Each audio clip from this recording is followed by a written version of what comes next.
Welcome back to the Grand Solar Minimum channel. Today is Tuesday, August 21st, 2018. Happy Tuesday, everybody. Take a look at our solar wind speeds at 532.2 kilometers per second with a density of 5.8. Take a look at AR 2719. It's small and quiet, and typical solar minimum sunspot adds SPACEWEATHER.com. So nothing about any kind of increase for any kind of solar flares or anything like that. Sunspot number 15, the same size as it was yesterday. Our KP indices are sitting right now at a 3, and a 24-hour max is at 4. So we did not see any kind of G1 type storm conditions. And taking a look at the SDO, we see that that coronal hole that caused the increased solar wind speeds yesterday is now turning away from, well, actually has been turning away from Earth, but any remaining coronal holes are now turning away from Earth, as AR 2719 is almost Earth facing. And even up in the northern region here, this is starting to close up a little bit. I take that back. It looks like it tries to develop and redevelop again. So we'll keep our eyes on that, but that is way out of our range, and we shouldn't have anything to worry about from activity from that region. Also, taking a look, or trying to take a look around the eastern limb here, the sun does not look as if we have any approaching active regions just yet, but we will keep our eyes on that. And taking a look at our TSI ratings for August 13th, 2018, the reading of 1360.812. So with a recent increase just by slightly a little bit, we'll continue to stay in the values of the 0.81 area. And I want to kick off tonight's show with a very important fact here, and it's not being reported a lot out there in mainstream media, but I tried to update it last night. I didn't have the exact numbers, but here we go.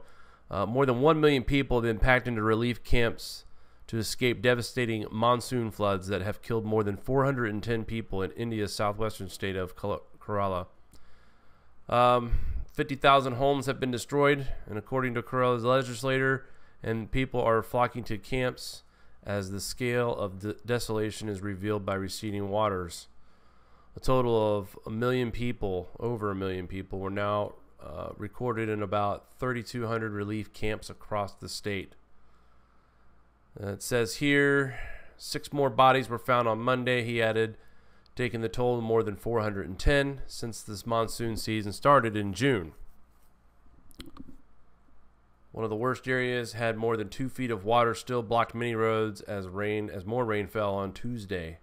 Army teams said several thousand people in the town remained in homes inundated by 10 days of torrential downpours that have battered the state.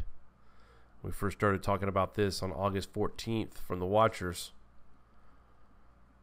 Rescue teams on Tuesday finally reached the house of retired Army officer KG Pilali, who said up to 8 feet of water had engulfed the house where his family had lived since 1952. In the past, there has never been more than 1 foot of floods, and people are not used to this, he said. Again, I hate to keep pointing this out every time, but they've never seen this before, or this is the first time in my life I've never seen this before. It is constantly being brought up on just about every article we read across the world now when it comes to flooding and just the level of it. The floods have been incredible in 2018. I'll leave the link in the description. And again, we just wanted to give an update because it's been an ongoing issue and it's not getting enough attention. You may say, well, there's 1 million people that are safe in camps right now and only 400 died, and that's fine. But when you're still losing 410 people in 2.5 months due to natural disasters because of monsoon flooding, that's one too many. And this needs to be, people need to be alerted. If there's any way to help in that region, to donate to these organizations that help receive funds to help support these people, I urge you to reach out and do what you can, even if it's only $5. It's better than nothing. And these folks right now, over 1 million, are in camps, 3,200 camps across the state. 50,000 houses have been destroyed. That's a lot of families out there whose lives are turned upside down. And I get it. It's monsoon season. I had someone remind me that in the comments the other day. I don't care what season it is. This is drastic. This is unprecedented. And it's already been mentioned as the worst flood in over a century. So I do believe unprecedented does fit this topic, and I hope that we start paying attention to these articles, and we sure as know that this has nothing to do with global warming.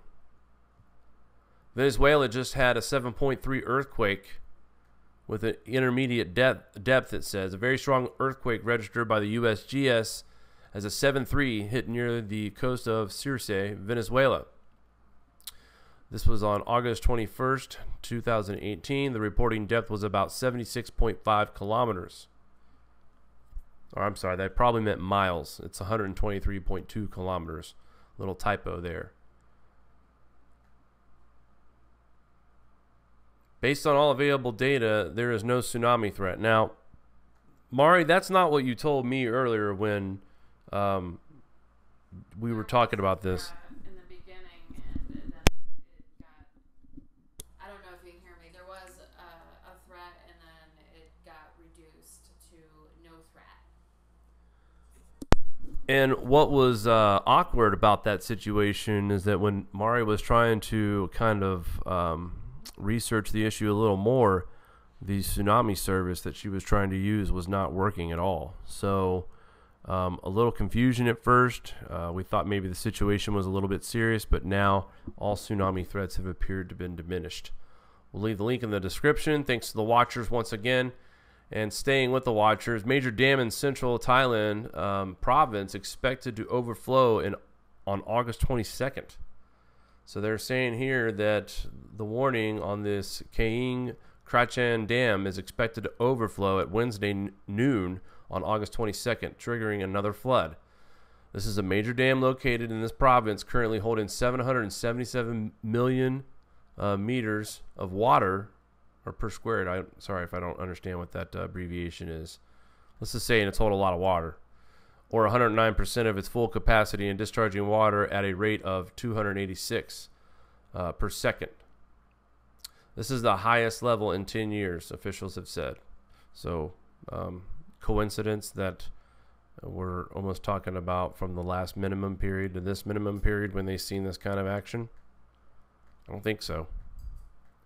You know, I keep hearing a lot where you can't always rely on historical data, and that's true, but to me, it makes me think about minimums and how they cycle together when I see these statistics and these flooding events happening. And then you see in the headlines or the story itself where they're talking about they haven't seen this kind of flooding event in 10 to 11 years. And just ironic how we're now just really starting this minimum here. It just coincides that we can expect this kind of behavior every 10 to 11 years. 10.8 if you want to be exact. 10 people killed after flash floods hit the Raganello Gorge in southern Italy's Calabria. Again, Italy in the headlines for extreme weather. Number of people killed after heavy rain flooded this area on August 20th. It rose to 10 on the 21st. 23 people were rescued and brought to safety. 3 were found alive today, and another 3 still remain missing. There were up to 40 hikers in the gorge when the creek running through it rapidly rose and turned into a raging torrent. This gorge filled up with water in a really short space of time, and these people were catapulted out like bullets. Wow.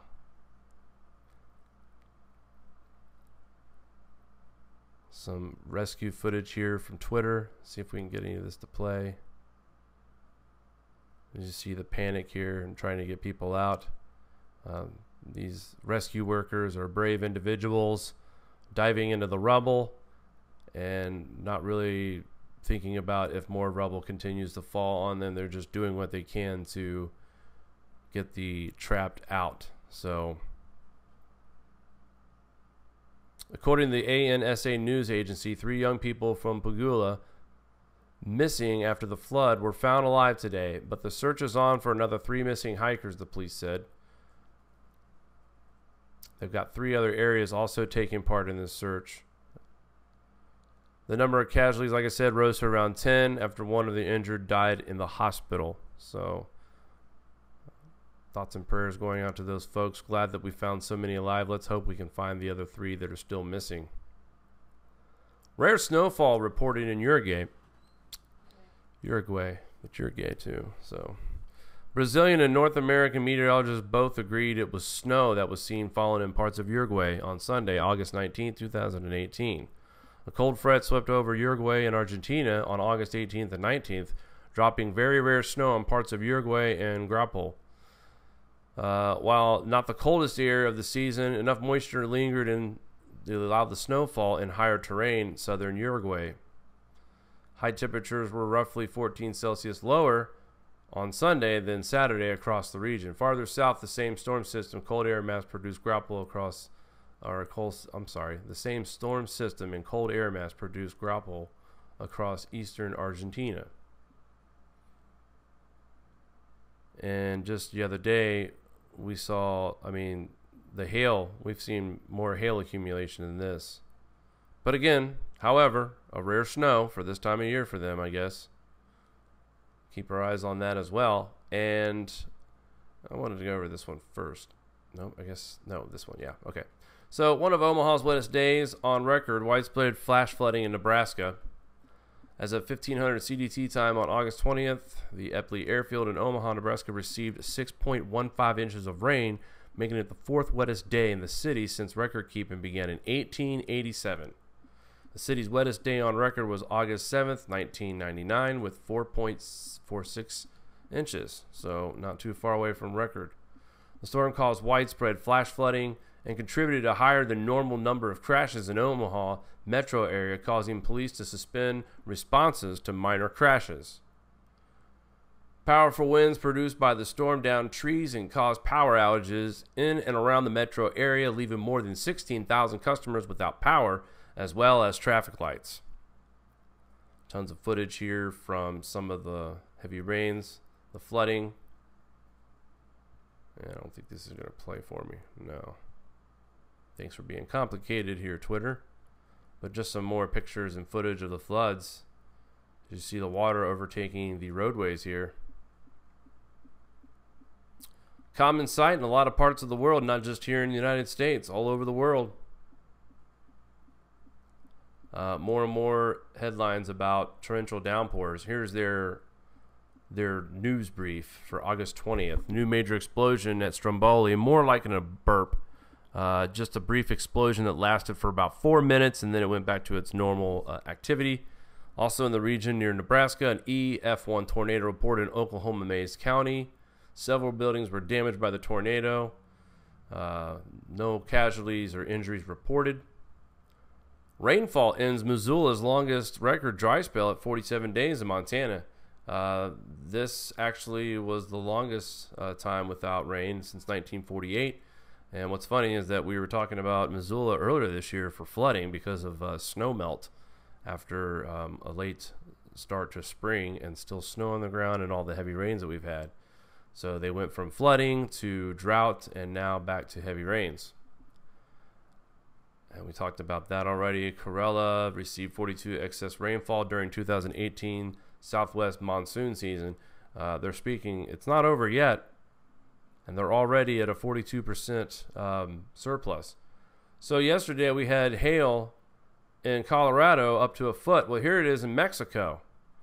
And I looked up the location of this area, and this is near Mexico City. So the hail accumulations continue.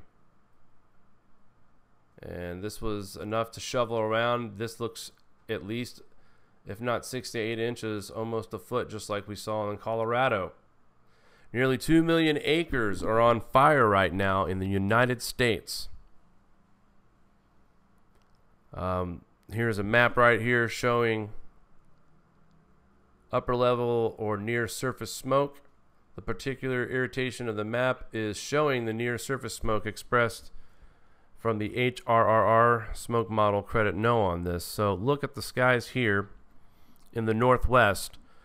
A lot of posts on social media in California, folks just saying, I walk out of my house and my sky is filled with smoke. Rob and I talked about temperatures, and like I said the other day, he mentioned to me that where their temperatures were at was very comfortable from what I heard, because we were still sitting in the 80, 85, 86 degree range with very humid conditions. But for Rob, it was 69, 70 degrees outside because of all the smoke, basically blocking out the light. That's what I gathered anyway. You guys go ahead and check out the rest of this brief here. Talks about Kilauea again. We've already mentioned that. A couple times I've seen this actually. Ice deposits found at the moon's poles. So very interesting there to see that. And here we go. I haven't done anything political in a while. This isn't really political, but it kind of goes with it. Sorry about that. So, new EPA rollback of coal pollution regulations takes a major step forward. This is huge. Somebody told me that there was a bunch of coal plants that were about to close here in the state of New York. Now I wonder if that's going to change. Also on Climate Depot, there was another article where they're celebrating how nearly everything from the Obama era climate policy and energy policy is now being repealed. But it says here, Andrew Wheeler, the acting administrator of the Environmental Protection Agency, on Monday signed a plan to weaken regulation of coal-fired power plants, advancing a proposal that the coal industry has hailed as an end to a burdensome regulation and environmentalists have criticized as a retreat in the battle to address climate change. Mr. Wheeler's signature officially sets in motion one of the Trump administration's most significant rollbacks yet of former President Barry's climate change legacy. Alongside an earlier decision to let automobiles pollute more, a senior EPA official confirmed the signing late Monday. The agency is expected on Tuesday to discuss the details of its proposal, which it is calling the Affordable Clean Energy Rule, to replace the Obama Clean Power Plan, which was designed to curtail greenhouse gas emissions from power plants. The long-anticipated Trump administration overhaul of those rules is likely to set a stage for years of legal clashes. Mr. President is expected to head to West Virginia, coal country, where in May of 2016 he donned a coal miner's helmet and vowed to strip away regulations on the industry on Tuesday, and is likely to use the moment to tell supporters that he was following through on that promise. Promises made, promises kept. The plan would all but end and erase Mr. Obama's efforts to impose pollution control on planet-warming carbon dioxide pollution, which there is no such thing, from coal-fired power plants in the effort to transition towards cleaner energy sources like wind and solar power. One of the proposal's most significant changes would give authority to states to decide how much to cut emissions, while restricting what states can do to encourage greater efficiency and other modifications at coal plants. This is great news. And Andrew Wheeler is only the acting administrator of the EPA, but this is big.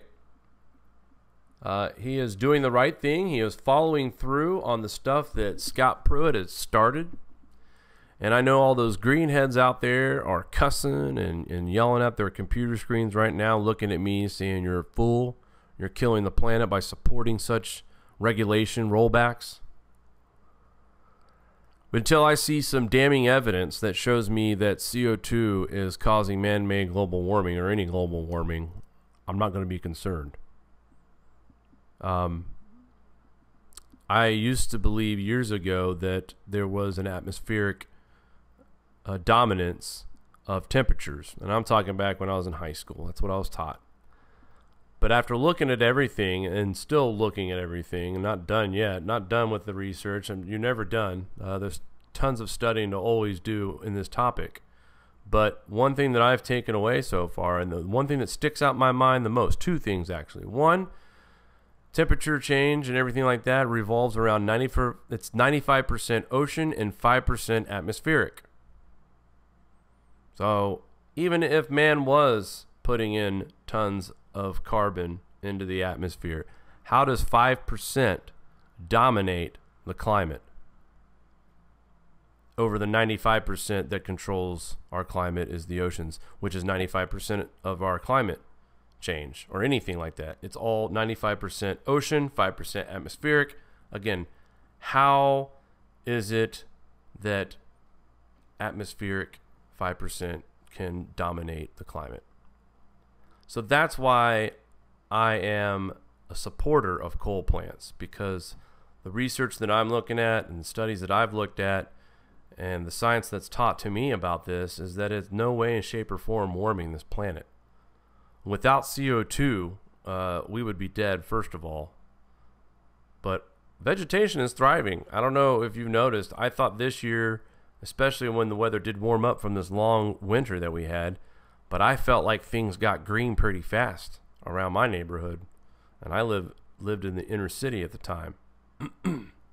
So this is the first step into helping easing energy prices for the United States.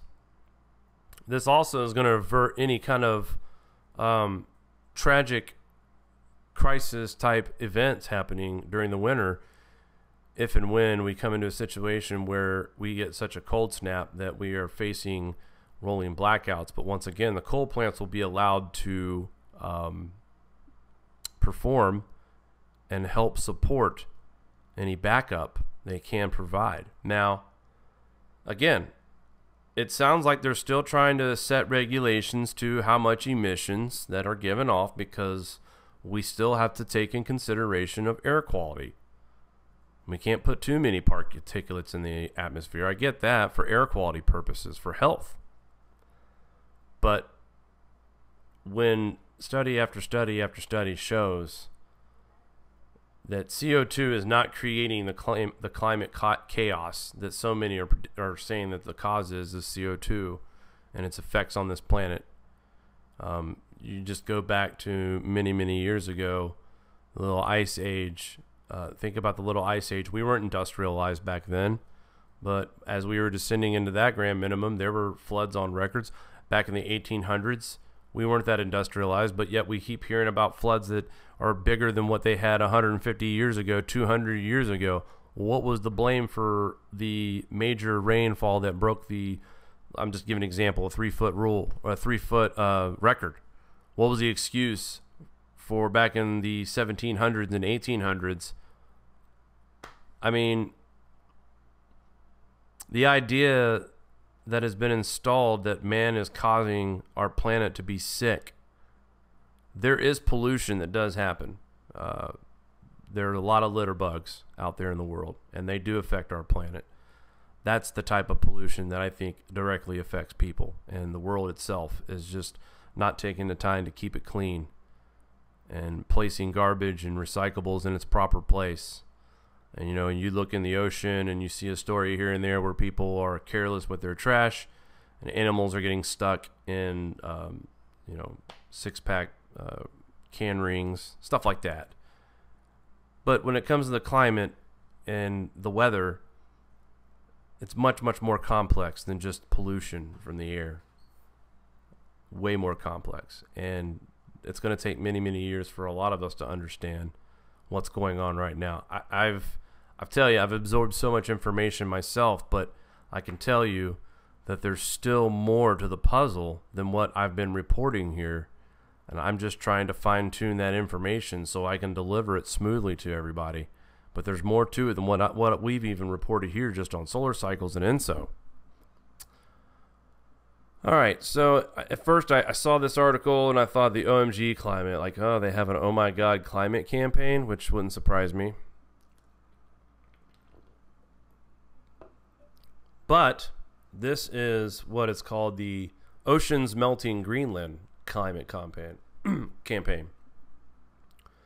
With a new research plan and a new base to improve its chances of outsmarting Atlantic hurricanes, NASA's Ocean Melting Greenland campaign takes to the sky this week for a third year of gathering data on how the ocean around Greenland is melting its glaciers. OMG's first 2 years of operations already collected the most comprehensive data available on the subject, but OMG principal investigator Josh Willis of the NASA's Jet Propulsion Laboratory in Pasadena, California, is hungry for more. We're beginning to see some surprising changes in the ocean just since the start of the OMG in 2016 that are affecting the ice. says here we want to see if those changes are still there after 2 years and if they are spreading farther along the Greenland coast. Willis and project manager Steve DiNardo, also of JPL, are leaving for Greenland this week on an airborne campaign to do just that. For the third year in a row, they will drop 250 probes just offshore all around the island, with some drops close to the fronts of the ocean terminating glaciers. The probes sink about 3,000 feet into the seawater, recording temperatures and salinity as they go. The researchers hope to make their first flight on August 22nd and complete their work in 2 or 3 weeks, depending on the weather. OMG and narwhals. The changing ocean around Greenland affects living creatures as well as glaciers. Narwhals, smallish whales with long single tusks, are uniquely adapted to Arctic waters, moving seasonally from the open ocean to the glacier fronts of Greenland and Canada. Christine Legere, a research scientist at University of Washington in Seattle, studies these elusive mammals and their habitats. She quickly saw the value of OMG's observations, publishing the first peer-reviewed paper to use OMG data. Legere and Ian Fentry of JPL, an OMG co-principal investigator, are on the west side of Greenland from the airborne OMG team this week. On a 6-day research cruise, their team will place moorings in front of 3 important glaciers in northwestern Greenland, with acoustic recorders and OMG data loggers attached to the mooring chains. These instruments will log ocean temperatures, conductivity used to calculate salinity, and detections of narwhals. So, I get what's going on. I feel like that this is more recent research that is being done now that probably should have been done, that should have been started years ago. So I'm not sure how much we can take from a 3-year research field when we've seen many times where people like to take the short term and make it look worse than what it is. And I'll quickly go back here real quick because we talked about this last night, and this article here on What's Up With That is basically rehashing what we talked about, the super doping of data, where a third of man's climate influences since 1750s, no global warming for 18 years and 9 months, according to this chart. And it talks about how this has been manipulated in that line. It's just the difference of this line being from straight, same data, same information, just the line is different. And again, more perception to influence people that we are warming and not cooling. Those people over there at AGW don't even want to compromise and just say, yeah, we've been steadily not warming over the past 18 years and 9 months. As the data clearly shows, as much as it gains, it loses, just as much as it gains. So, you know, right now we peaked at a 0.88 back in February of 16. If you look here somewhere around near 1997, 98, we had a peak temperature of nearly almost a full degree over Celsius. And so to me, when I see the first peak at almost a degree Celsius, and then you go fast forward to 2016, and it drops a little bit, about 1.2 degrees Celsius, that to me is a decline, not an increase. If we were warming still, our peak temperature in 2016 would have exceeded that 1 degree Celsius over baseline, and it didn't. Again, I'll leave the links in the description. The one article that I did want to touch base with real quick was, the false consensus, onion spoofs on climate change. Save the world from, well, let's fill in the blank. Whatever. Yep, that's going to cover everything. Extreme capitalism, recession, global warming. The fact that the Onion is making fun of global warming science that's got to be embarrassing for AGW, because the Onion's never taken seriously at all, period. It's all fake news most of the time, satire. But I found it funny that now even the satire websites are starting to get in on the whole And this actually was dated from April 25th of 2009. So, but The Onion just recently is displaying this information, and they are also joining in on the climate skeptics, I should call them. But, you know, I think that part in the article about how Andrew Wheeler is repealing all of the Obama policies on the EPA and how there's going to see years of legal actions. And I was just talking to Mari today about, you know, the importance of a certain group of individuals who are trying to relax some of the EPA regulations to try to help energy prices again, but also try to promote the fact that the science that we've been fed over the last 18 years about global warming is false. And the narrative about how if we don't do something now, it's too late. But what I wanted to bring up about this article is that, is this a cryptic admission from these hoax global warming people? Read this. It says, after reviewing our climate models and projections of worldwide CO2 emissions, we have come to the conclusion that the only scenario in which human race survives is that our thousands upon thousands of meticulous empirical studies on climate change turn out to be something we've been lying about all along, said climate scientist Philip Vanderwall. The evidence indicates our planet still might stand a chance of averting complete climate catastrophe as long as my colleagues and I have been to a cabal of charlatans who are secretly paid huge sums of money to trick everyone into believing excess greenhouse gases will precipitate record-breaking natural disasters and worldwide famine. Otherwise, we're all doomed.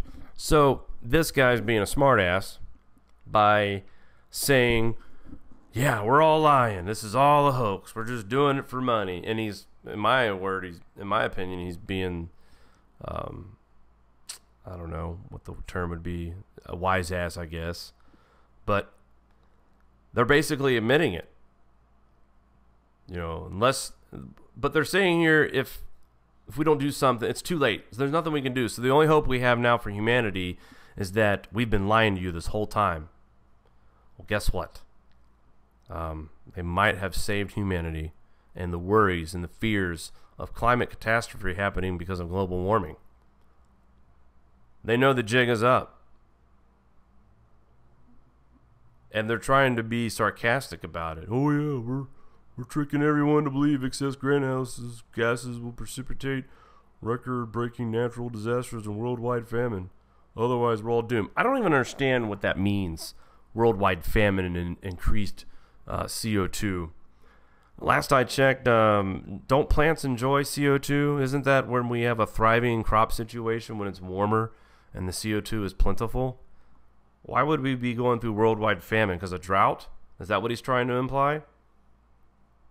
You know, droughts happen during grand solar minimums too. And that could be another thing. This might be their way of trying to acknowledge what's actually going to happen, but still not put the blame where it needs to be. And there's no blame. It's just a cycle that's getting ready to happen. But scientists and researchers, yeah, we do believe that it's a lie and you're just doing this for money. They act like that they've been paid huge amounts of money. They kind of have.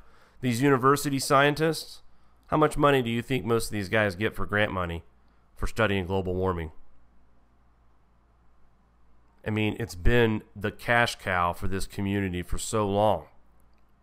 If they start coming out and saying that, you know what, we're cooling, we're not warming, all that money goes bye-bye and their jobs are gone. So they're going to lie their asses off for as long as they can until they get caught.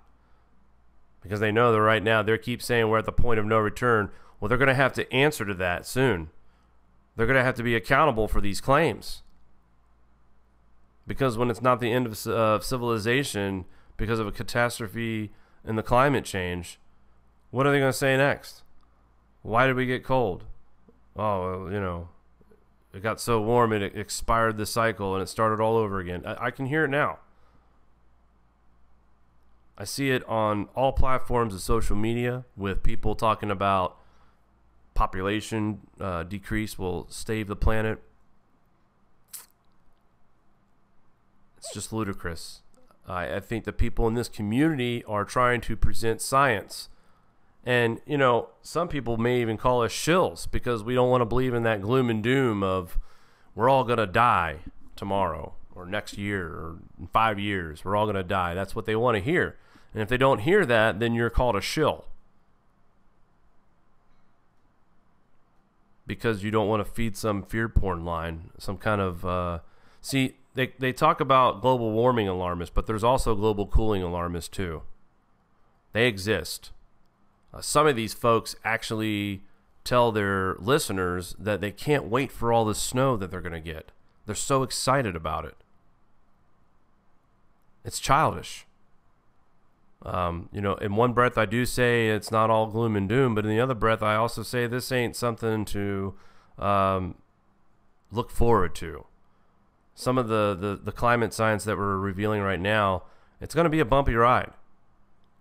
I can say that confidently because the people I surround myself with have told me that, and they've shown me that. So I don't think it's funny. I don't think this is going to be fun. I don't think this is going to be a grand time. Oh, I can't wait for the magical moments of my snow days. To me, you're just making a mockery of the subject, if this is how you're looking at it. This is going to change a lot of things for a lot of people.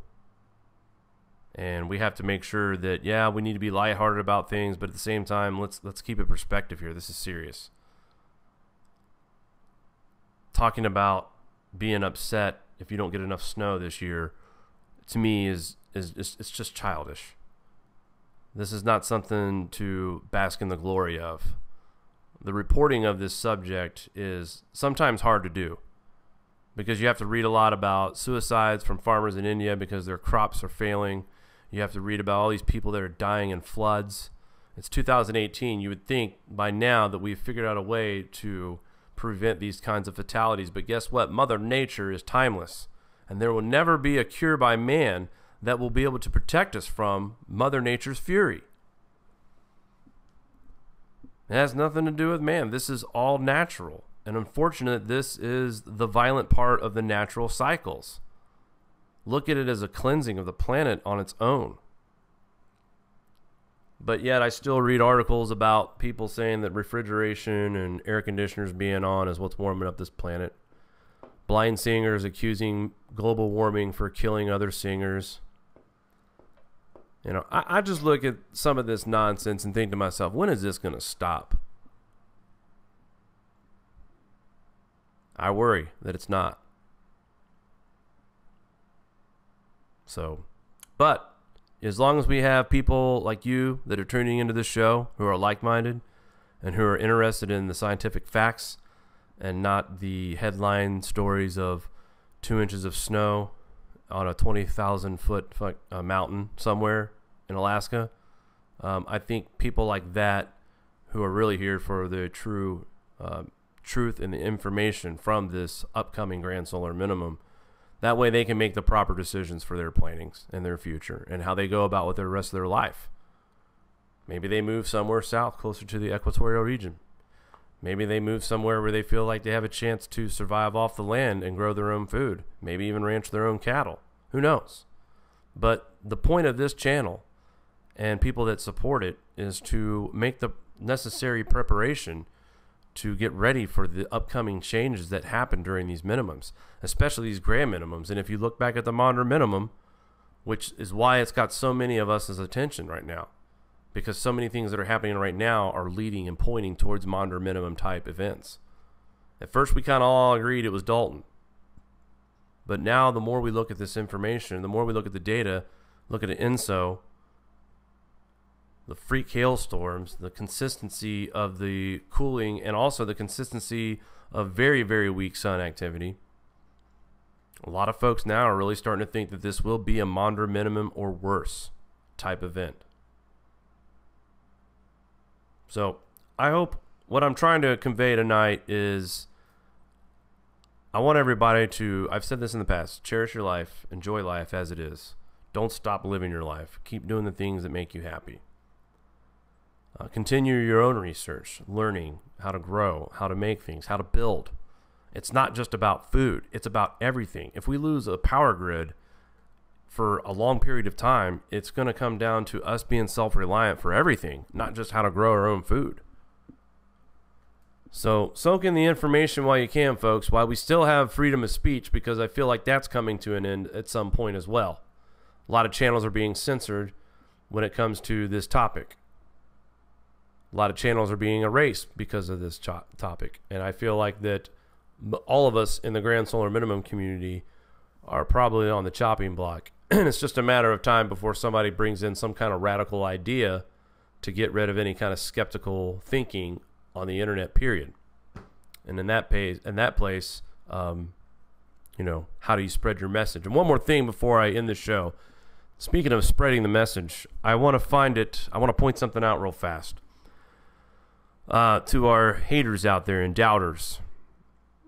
And this is how I know that the Grand Solar Minimum channel is doing what it's supposed to do, which is relay information in layman's terms to help people understand the truth and know what's happening to our climate. And why am I saying this?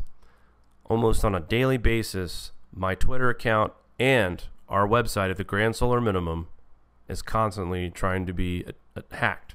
Someone's trying to get in and change the password almost on a daily basis. Why? Because we're doing what we're supposed to. We're spreading the truth. If we weren't telling the truth, if we weren't doing a good job at presenting information that helps people connect the dots, nobody would worry about us. Nobody would even bother us. They'd let you do your own thing because it's foolish what you're talking about. But it's obvious. I mean, YouTube is showing us that. All the channels that are skeptics of climate change are seeing that. This is their desperation, putting those cards in front of our videos. That's their desperation attempt of trying to steer people away from our community. The constant hacking attempts on our Twitter accounts and our website is also another indication that here at the Grand Solar Minimum channel, we are doing everything the way it should be done and getting out the truth and showing people the truth about what's happening to our climate. And that's point blank. Otherwise, people would not be trying to attempt to hack us on a daily basis. I mean, what's the point of hacking us, you say? Get a hold of my account, maybe make it all of a sudden global warming. People stop believing in this channel, and then they start doubting other channels in the community, maybe.